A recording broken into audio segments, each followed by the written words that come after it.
आजको माछा यो ठुलो त्यहाँपछि यो सानो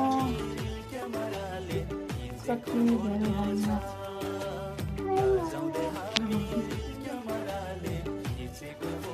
यसमा लगभग आधा किलो होला यो छ आधा किलो यसमा चाहिँ कस्तो ठुलो छ माछा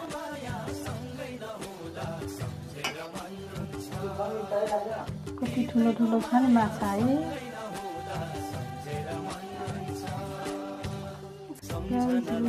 माछा